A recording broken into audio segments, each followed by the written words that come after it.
Oh, she's back. I'm back. Sorry about it. Could you hear me when I was talking?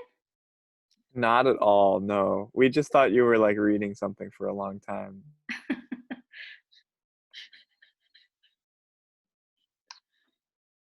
Okay. I even moved spaces to see if I had better reception today. Let's see how it goes. Okay. So what I thought for today was some different activities. We have like an hour left, something like that. Okay. So for the second activity, I have some images I'm going to show you, and just one of you can just say whatever comes to your mind, like connected to what we have been studying. It's people, real or not, that we have been discussing in class.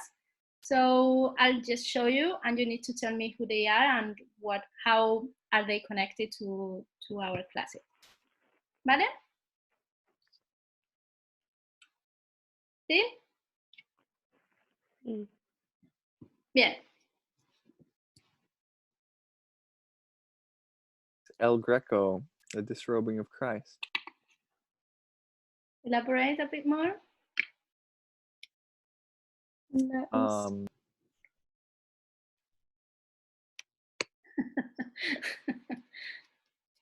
Like just about the painting itself? Just a few things, one or two things. Okay. So it wasn't, his patron did not like it. It was very crowded. There were a lot of different figures from like different time periods. It wasn't their typical like representation of Christ going to the cross. Muy bien, perfecto.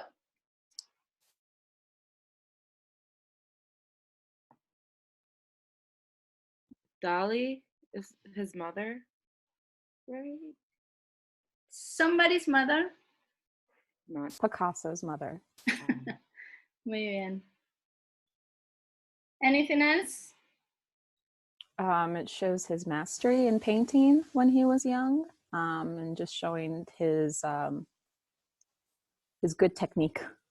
Muy bien.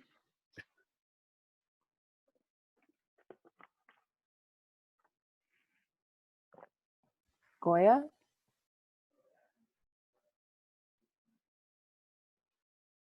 Is His that name? the King Philip the Fourth? Philip or Charles. Picture One of them. one of them. Okay. Relationship with the painter? They weren't best friends. Sure. Actually, the king really liked Goya, but he was not too bright to see like second opinions or like subtle opinions that Goya had about him. Velázquez, Philip IV. Muy bien. Got that Relationship? He was the court painter for like a really long time. He would paint Philip IV like as he grew older, and you could see that through the painting. Muy bien.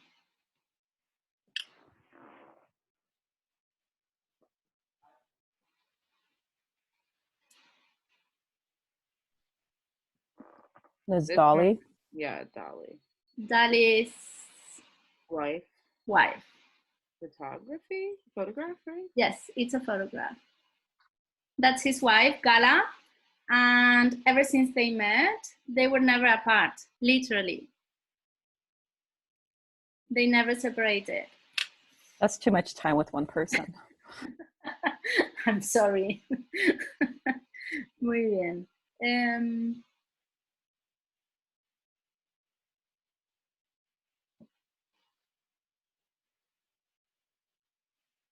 Is that Goya again? Mm-hmm. Wasn't it like the body of a duchess or something, and then it's someone else's, or like a blank face over top of hers? Mm-hmm. She's called the Naked Maja with a J, and it's supposed to be the body of the Duchess of Alba, but the head of somebody else, like made up. That's why it looks kind of weird, like attached to the body. Wait, was this by Goya? Who was this by? Yes. Okay. And it was in the office of the Prime Minister, who was the one that commissioned it. Okay. Pablo Picasso. If you don't know this, I should be worried. Vale. The Pope, or no, but this was Velasquez. Yeah, it's Pope Innocent X. Mm-hmm. Mm. And The it Pope was shows mad. his psychological penetration of his characters, so you can actually tell like what type of person he might have been. Mm-hmm. Muy The bien. Pope was upset because it was too lifelike. Like, thank you. That was great. El Greco. Mm-hmm. Supposedly a self-portrait. Infanta Margarita. Mm-hmm. From Velasquez Las Maninas. Vale. Sorry. Goya, the Queen. Mm-hmm. I don't remember her name. Remember her name? Maria Luisa? Muy bien. Oh, Wow. I was like, So what have we discussed about Queen Maria Luisa? She was very strong-willed. She kind of ran the show more than her husband, the king. Mm-hmm. What's her relationship with the painter? Goya painted her kind of like, it was very like wrinkles, kind of didn't paint her very like in the most flattering way, but maybe that was going to show how he felt about the queen. She'd had a lot of children. She'd also had miscarriages. Mm-hmm. So he tried to kind of convey So that. if you look at her picture, you can see like this thing here, this black blob, something. That was something apparently that was the fashion, but not the fashion of her time, but a previous fashion. So Goya included it in the painting a little bit again as a criticism to her because she tried to look modern, but she was old-fashioned. And if you look at her rosy cheeks, yeah, they are not the same as these cheeks. They are very delicate. And these are kind of standing out. And the expression and everything. So the difference between these two paintings show the difference of like relationships between the painters and the monarchs. Vale? 3 more, 4.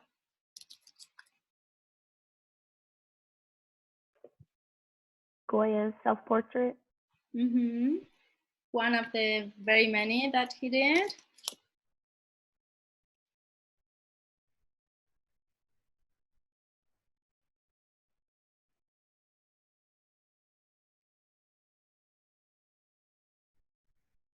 No Is one? this from like a part of a painting? Uh-huh.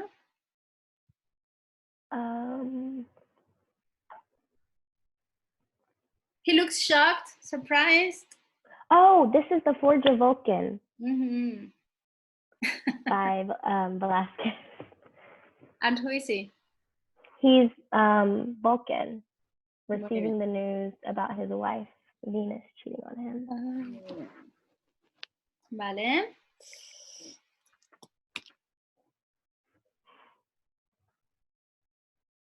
Salvador Dali. Muy bien. He created, or he was a very important part of Surrealism? Muy bien. And last but not least, Velasquez self-portrait. okay. Muy bien. So, right, with the 10 minutes that we have, I'm going to explain to you what we are going to do next, okay? So we are going to work on a revision document.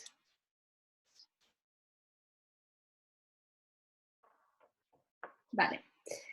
In which we have 5 different sections. The first one is El Greco with some information here. The second one is Velázquez with also some discussion information.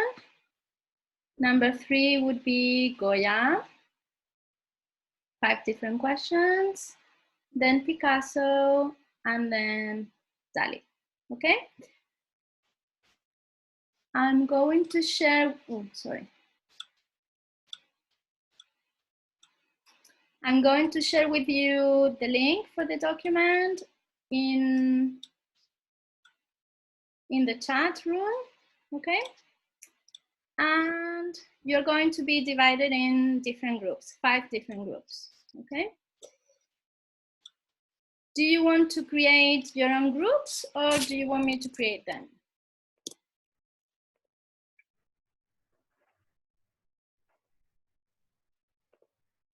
You don't mind? No? Okay. So what I'm going to do then is to close this session right now, start a new one, and then I will divide you into the different groups. Any questions before? No? Vale. Bien. I'll see you in a second.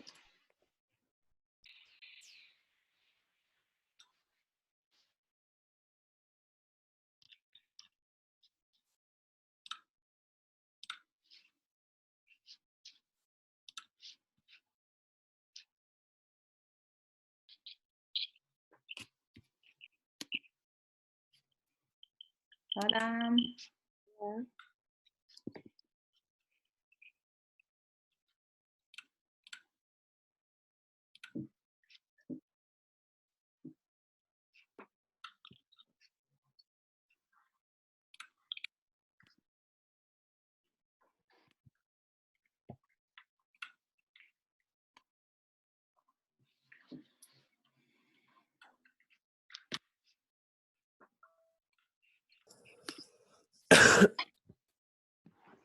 Almost everyone is back.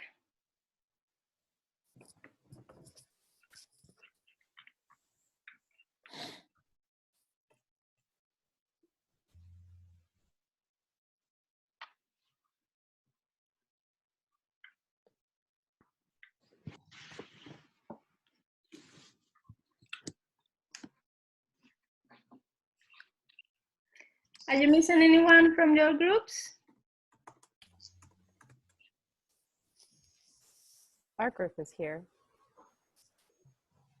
I think we are missing one person. 1 or 2. It looks like both the people from my group are gone. Oh no, Alexis is here. I think Pat was having issues with his computer. Vale. His computer was already broken before everything happened. So when he was here in Spain, he had already problems with it. So. Oh, that sucks.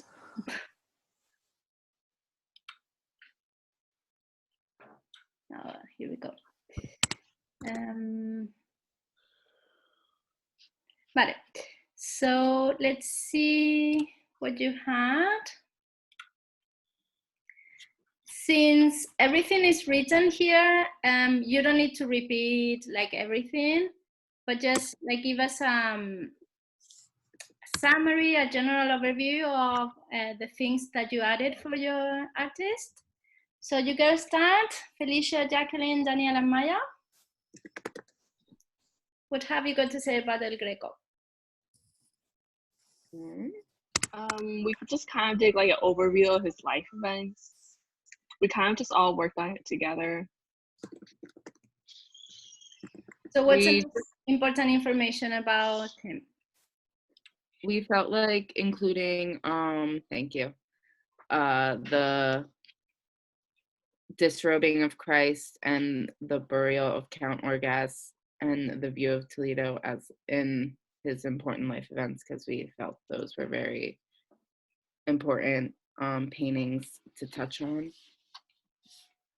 Yeah, and then going into number 2, kind of just explaining why certain things are included. So like him being raised in the Byzantine style in Crete, so kind of affecting how, affecting how he is as a painter. So like anti-naturalism, how colorful he is, human anatomy, distortion, anti-classicism.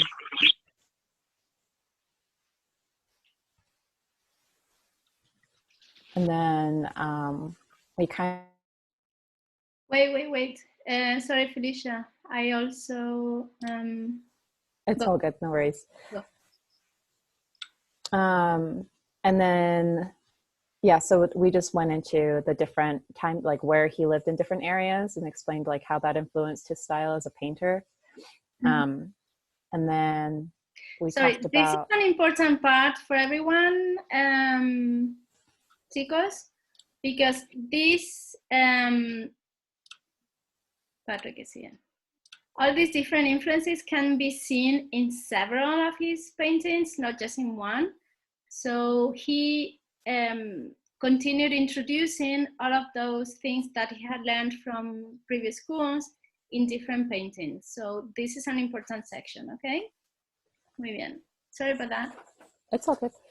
And then we just kind of went into, well, we can probably add this in on here, but like his problem in Rome is that he insulted Michelangelo, so he had to leave because of that. And then in Venice, I think he just wanted to expand his style, so he moved. And then with King Philip II, he didn't want people to lose the desire to pray for people, and so the way his style kind of made it seem like it was already too late to pray. So he didn't appreciate that. And then his refusal to change his style and approach just upset Catholic authorities across the board. Mm-hmm. In Venice, in Rome, there were already quite a few very popular and good painters: Titian, Tintoretto, Michelangelo himself. And it was difficult for him as a foreigner to earn the career and the fame that he really liked to have. So that's why he... And as you know, he was not the nicest person. And so as you mentioned, like he criticized the work of Michelangelo, and he was not a very social type of person. Vale, muy bien. Features. So we pretty much like the techniques that he used. He used a lot of color, especially with Christ's robe, and then the other color that kind of stood out was the guy who was wearing like the yellow hat. And then obviously like the use of light with it looking like it was either coming or going to heaven. And then there's also like tenebrism, chiaroscuro, order vacui. Mm-hmm. And then like the most important elements were Christ being in red, which kind of seemed to symbolize like the blood of Christ. There were also like a bunch of different outfits in different time periods, the light, and then there being like 3 different Marys, and then the emotion on the people's faces, as well as like the contemporary clothing. And then the symbolism was obviously like the red robe, the guy like nailing the cross or putting the nail on the cross. Christ also wasn't wearing like a crown, or wasn't really made to look royal, I guess. And there's also the one guy that's pointing towards the person who's looking at the painting. And then Danielle actually pointed out, I didn't notice it, but no one's actually looking at Christ. They're all looking in different directions, almost like they're ashamed. And Christ looks very relaxed, and he looks like he's looking up to heaven. Muy bien. Vale. Some other works? So I did some other works, and we talked about it in the Prado Museum. And the Holy Trinity is one of his earlier works from the Spanish world. And basically, like, if you ever been to the Prado Museum, it takes up like the whole wall, and it really shows like all of his like works really show like the different styles that Felicia was talking about before, and like his choice of like doing like bold colors and like if you go throughout the whole museum, you can really distinguish like you can tell like, oh, that's like El Greco painting from like other works because the style is like very like unique, and with his choice of like bold colors and stuff. Um, so that one's a really famous one. Um, and then like the crucifixion and then Christ carrying the cross. They're all like really famous works by him. I added And two of the ones that we had in one of our optional activities, the man with yeah, his hand on chest and the adoration of the shepherds. Okay? okay. Vale, and you have your positive and negatives. Yeah, we didn't feel like we There's a all lot of negatives.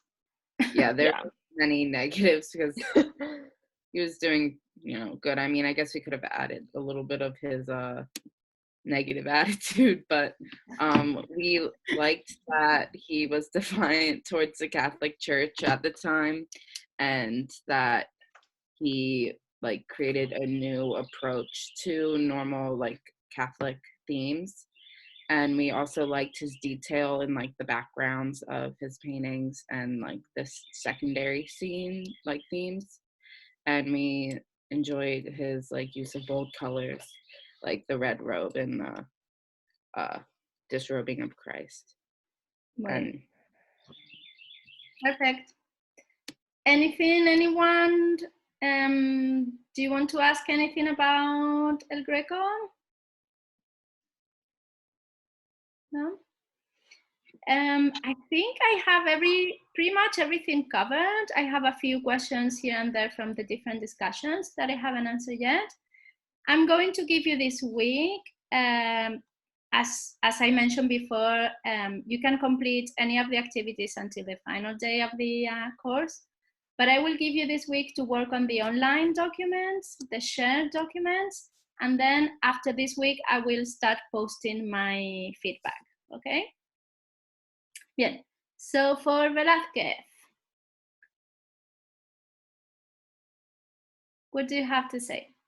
Patrick, Alexis, or Ian? Yeah, so basically for the different stages in his career, people separate out Velázquez's work into 4 main stages of work.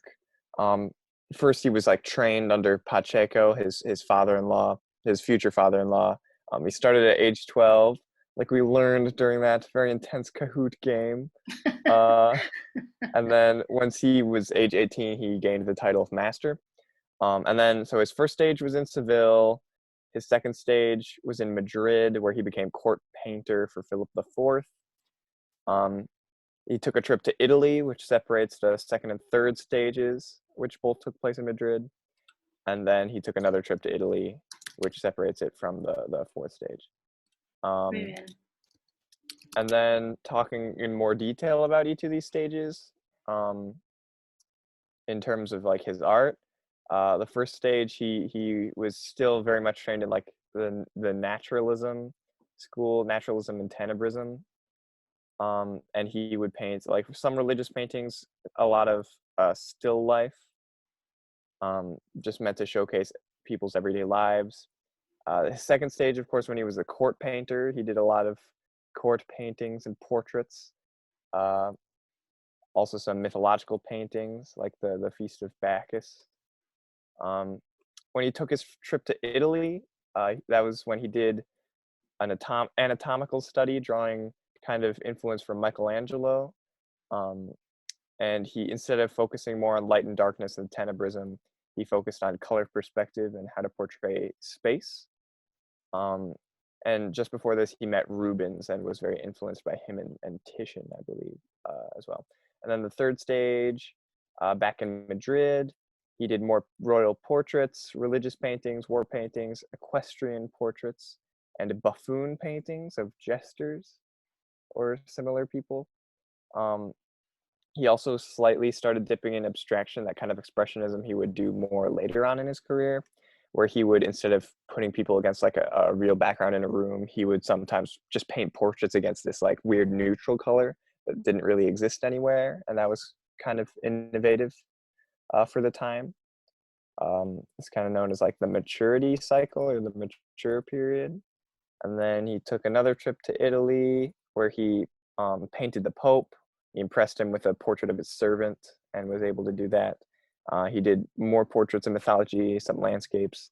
And then finally, his fourth stage back in Madrid was like the most important to his career, where he painted all his masterpieces like Las Meninas and the Spinners, where he kind of drew on all the things he'd been working on throughout his career, and then even innovated even more with Impressionism, with like very loose brush strokes and fluid colors that Very were advanced for his more time. abstract. Yeah. Okay. Also, the important thing about Velázquez painting jesters or okay, bye Heather. About Velázquez painting jesters and buffoons and everything is that he painted them in a way that you could not differentiate them from a noble person, because he treated them with the same respect as if he was painting one of the monarch's kids. Okay. So some of the most important elements for these paintings. Okay, so for the Feast of Bacchus, I said like the demystification of the gods, which was a theme throughout. Oh, sorry, I spelled his name wrong. A theme throughout a lot of his mythological works. So Bacchus is like, he's depicted as like a man, even though he still has specific elements about him that signify that he is a god. But the use of light on him as well is another important aspect, because he is essentially the center of the painting. He's very much in focus, and then your eye moves to the other men that are around him. Other elements such as like how you chiaroscuro. Chiaroscuro. Yes, and like the uses of dark colors and light colors contrast against each other, and how he conveyed the emotion in the faces. Like you can almost kind of tell that the men around him are drunk and that they're having a good time. For the Forge of Vulcan, I said the same thing regarding the demystification of the gods. Vulcan being the god of forgery, specifically the anatomy and how he painted the bodies. They're very sculpted. You can see like the muscle, like almost the vein, like you feel as if you could reach out and touch the characters, as well as the facial expressions and the emotion that he creates. All their faces look very surprised. You can tell that he's receiving some sort of shocking news, as well as the use of light and color. For the Surrender of Breda, that one it's a very idealized like concept of war, very positive. There's a lot of bright colors. It seems to be very happy, and it's very unrealistic, as well as the perspective. I see you're putting aerial perspective, and his specific use of light, as well as the contrast between the dark and light. But it's very vast. The picture's crowded, but you can see everything. Like he creates that feeling of an atmosphere. And then for the Spinners, or Las Hilandras, the meta painting technique. So there's a painting inside of a painting. He has the Rape of Europa in the background. His use of light specifically on the character that appears to be Arachne spinning, and also on the painting in the background. So you know that it is a mythological painting. And yeah, that was all I had, as well as chiaroscuro on how he uses the light. It's very dark in certain parts of the painting, and that contrast between dark and light is very, very definite. Muy bien. So there are a few things. Vale. Bye, Lexi. Do you have another class right now? Yeah, I have Poe at 1. You do? It's like a special. Okay. Yeah. He tries to kill me, I swear. We are going to leave the document here so you can just have a look at it, and I'll make some comments on the other documents, okay? Vale. Also, we are, sorry, I was checking if we were recording. We are recording everything, so you can always check it. Vale. Where was I? Bien. Number 4? Yeah. Okay.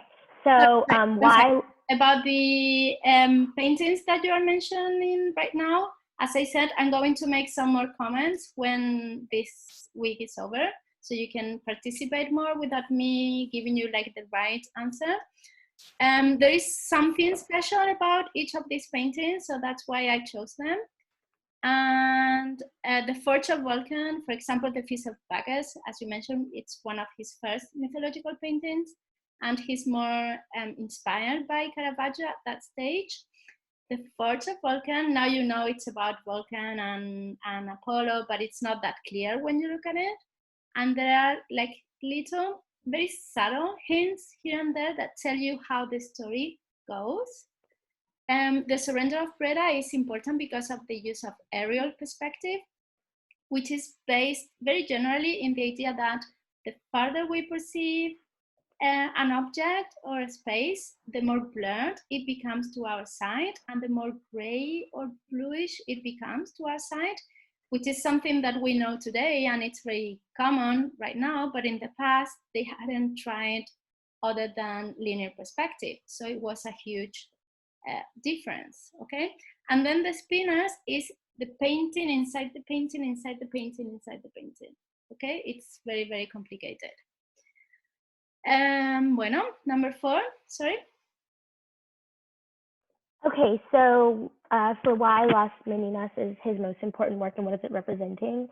I said it's one of his most important works because of its artistic elements, so specifically meta painting, which creates an illusion, his use of light, and like the hierarchy of characters. Like he paints the air so you can kind of tell who's the focus, who's more important than who. And so he places the Infanta at the center, and the light is focused on her. It's almost as if there's a spotlight on her, and she represents the future of the crown. All other characters surrounding her appear to be in a different layer of the painting. So her ladies in waiting, the dog, even the man in the hallway, and Velasquez himself. You feel as if you can move through the painting. I said that the king and queen are painted as well, and they're in the back in what appears to be like a portrait in itself or a mirror. So it's still very much a point of focus, because once your eye kind of moves past the Infanta, you see them, and then your eye might shift to like Velasquez working on the painting. But it's in a different way. So it's a family portrait, but very like unconventional, which I think makes it so unique. And then I said that Velasquez, of course, including himself, which he appears to be working on Las Meninas, but it could also be a different painting because the angle at which the mirror shows the king and queen, it could be reflecting what he's painting. So it kind of it creates that illusion up to your interpretation, but it was a turning point in his career and kind of revolutionized painting, especially with that meta painting technique. As for the main theme, I just added that because look how good I am. Because basically what he tried to do with this painting, there is no real theme behind it, because it's a royal portrait, a family portrait, a self-portrait, but it's all included in the same painting. And it's basically an excuse to introduce and incorporate all the different techniques, all the different ideas that he had been absorbing from different stages and painters and from his trips to Italy and everything.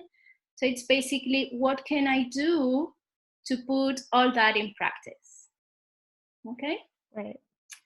Bien. So what was Velázquez's most important concern? Anyone? That was Pat. I think he had a little bit of trouble like working in the dock. Good. The use of light. Vale? How to work with light in a way that it is possible for me, as you said, to paint the air. And he does it in a way, he uses light, shadows, and reflections to represent space. Okay? Bueno, so it's Katia's, Judy's, Sarah Jean's turn. Yeah. So for the different stages in his work and the causes for styles, the way that we kind of looked at it was originally he had a lot of influences from like Venetian painters, Dutch painters, Spanish painters, specifically Velázquez, who's sort of like his mentor as he was growing up in his time working in the royal court.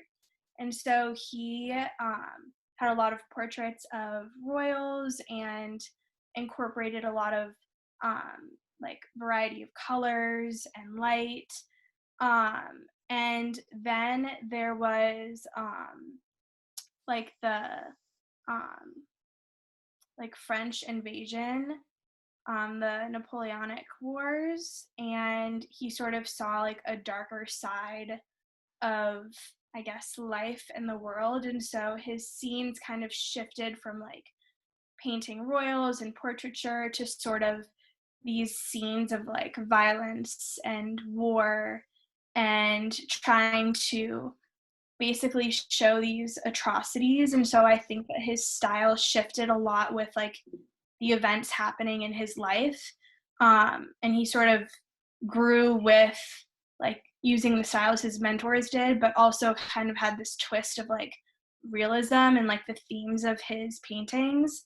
And so then towards the end of his life, when he did the black paintings, he had an illness that left him deaf and sort of strayed from the use of color that he had first so heavily used earlier in his career when he was doing portraiture, and really relied on like the use of light and chiaroscuro, and definitely had a much darker style going on. Muy bien. What about number 2?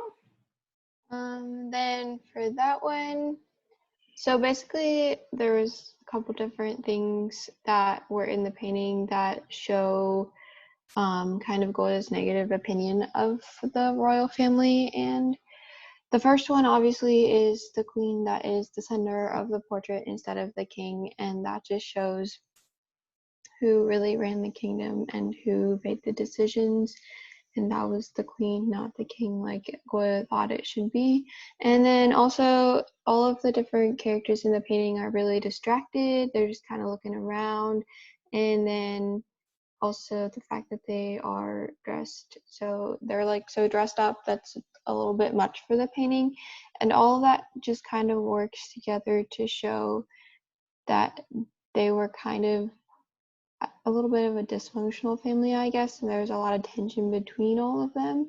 And although they really tried to work together and tried to rule the kingdom well, they weren't quite the ideal idea of like a royal family, what a royal family should be. Muy bien, perfecto. So what about number 3? So for number 3, why is Goya considered the father of modern art?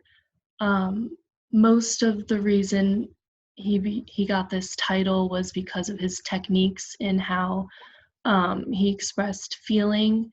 And he also used chiaroscuro, I think that's how you say it. So he used that in a very dramatic way.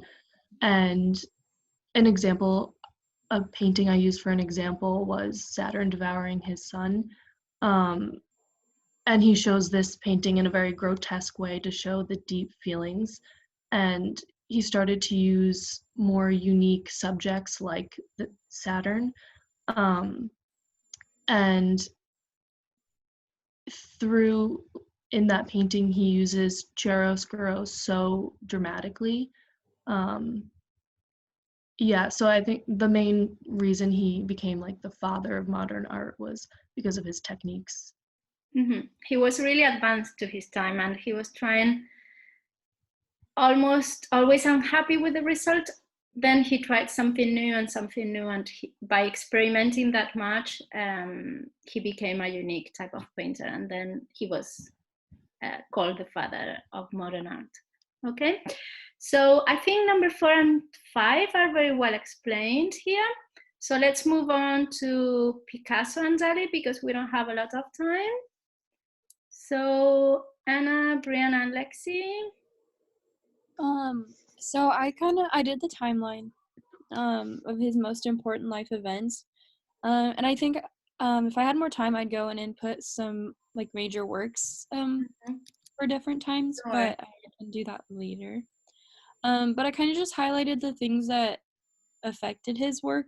Like when his friend died, that started the blue period.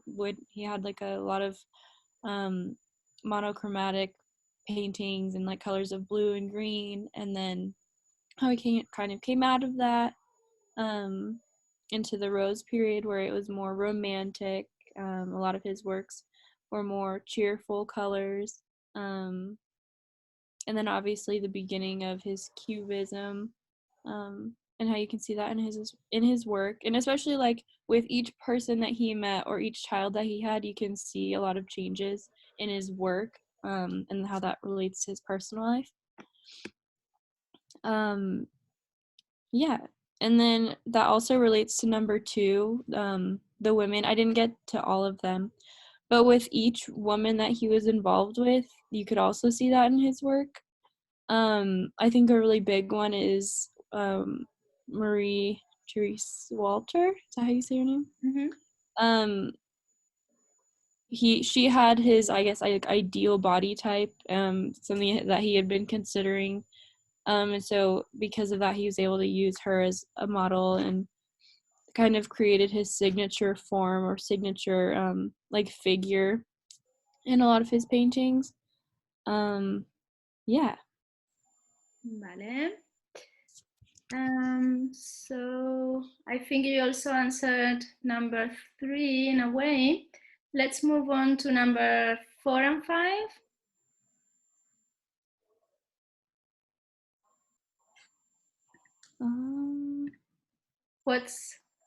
What's Cubism and some of the most important features?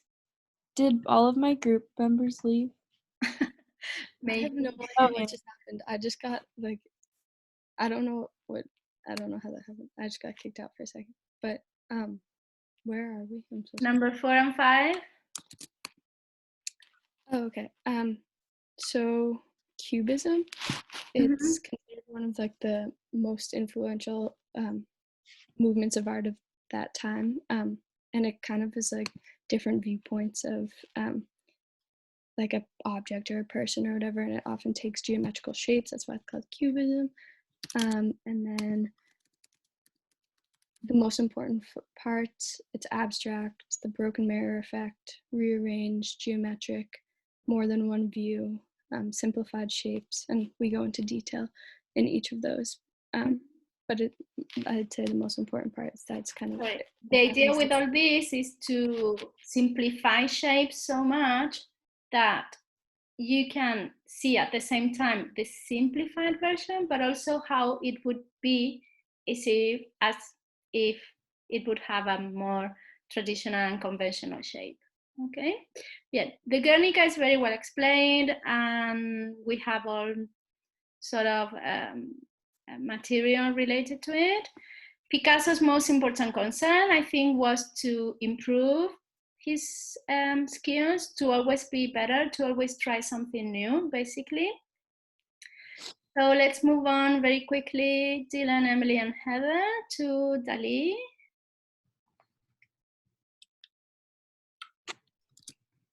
For number one, what kind of person Dali was, and this kind of leads into number two. He's pretty eccentric. He was a follower of Freudian psychology, and that had a big influence on his art. And his major contributions were like being part of the Surrealist movement, and he added what was known as paranoid critical method, which is where he uses like these subconscious states from dream and fantasy to influence his art.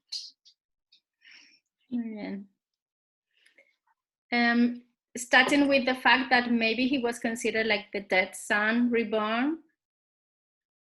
You know, he was born 9 months after his baby brother died. So they treated him always like this weak little baby that needs to be protected.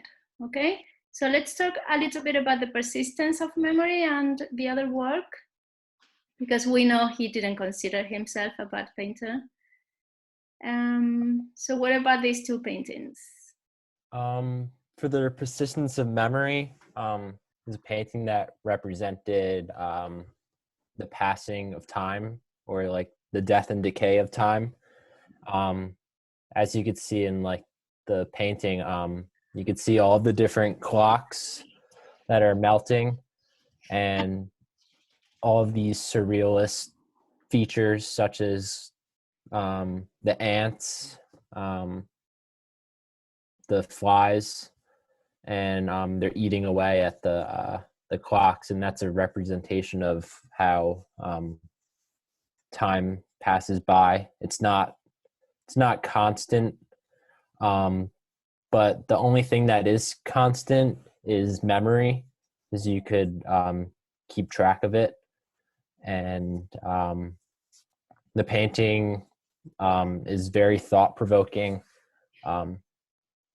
Dali takes his ideas from his subconsciousness mind, and he wants to make that main point of the that time isn't that important. And for the soft constructions with boiled beans, there's another title for it. I think it's the Premonition, right?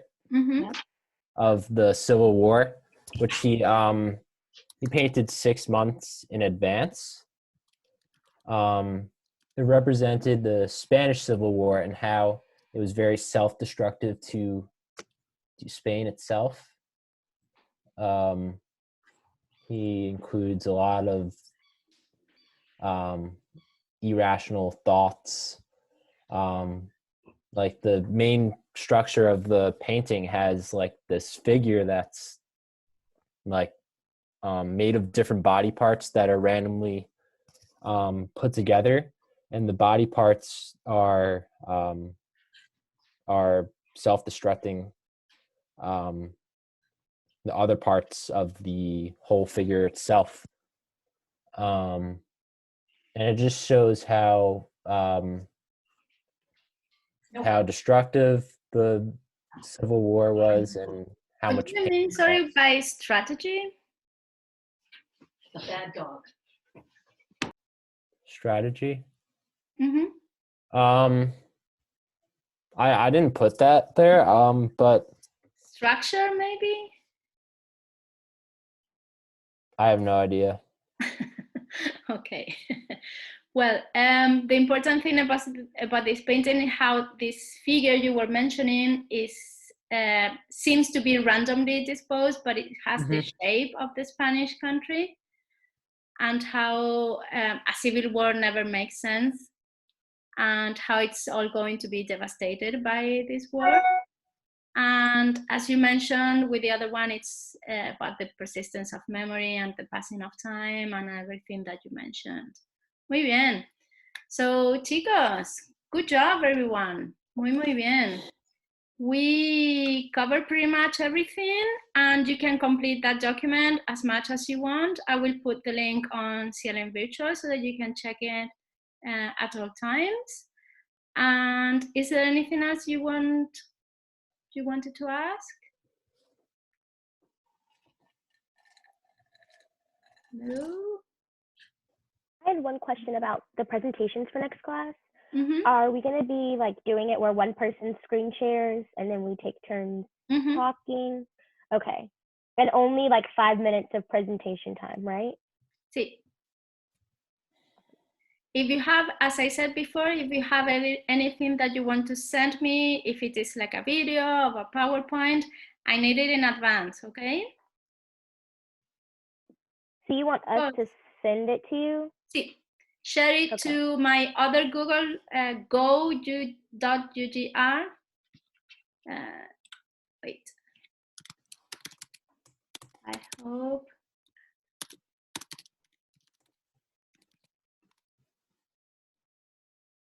Okay. Really, really good job today. Muy bien. Congratulations. And I'll see you on Tuesday. ¿Vale? All right. Sounds good. Thank you. Bye. Bye. Bye-bye.